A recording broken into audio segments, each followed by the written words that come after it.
Kuna tayo sa ating mga reports. House Speaker Romualdez umalma sa pamemersonal sa kanya sa halip na tignan ang merito ng impeachment complaint. Idetalye mo ang balitang yan, RH12. Milky Riganan. Manang Milky. Manang Milky. Teya at Lakay ang impeachment complaint laban kay Vice President.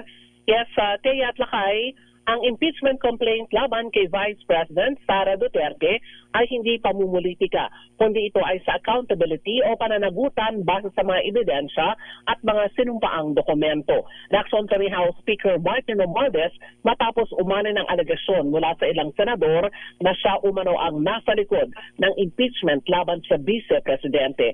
Ay kay Romualdez, mapanganib ang nangyari sa Senado na nabaliwala ang due process, maging ang checks and balances at salit na naigdaw ang personal attacks at sweeping accusations laban sa kanya.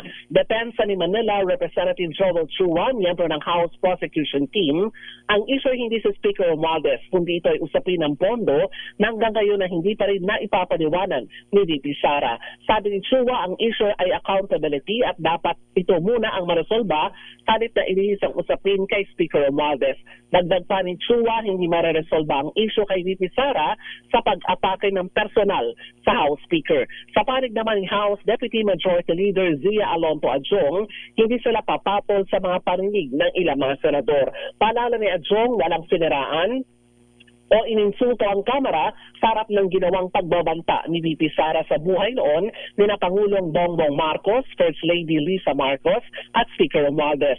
Dagdag pa ni Adjong, ang ganito mga patutsada ay nagre-reflect kung ano ang tunay na karakter ng nag-aakusa. Narito si House Majority Leader Zia Alonto Adjong. Remember, kayo po ang taong bayan, alam po nila ito.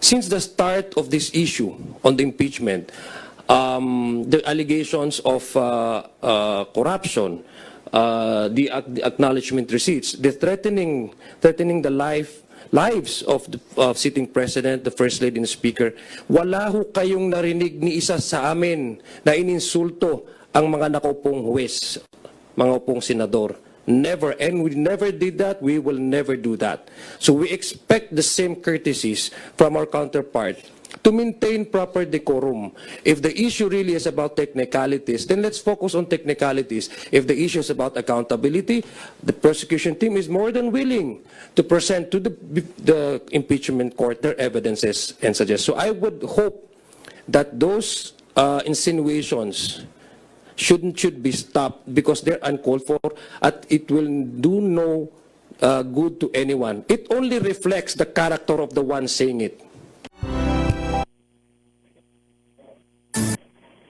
Ang naging pahayag ni House Majority Leader Zia Alonto Adjong. Ako si Milky Riganan, nagunat para sa DCRH, una sa Pilipinas, una sa Pilipino.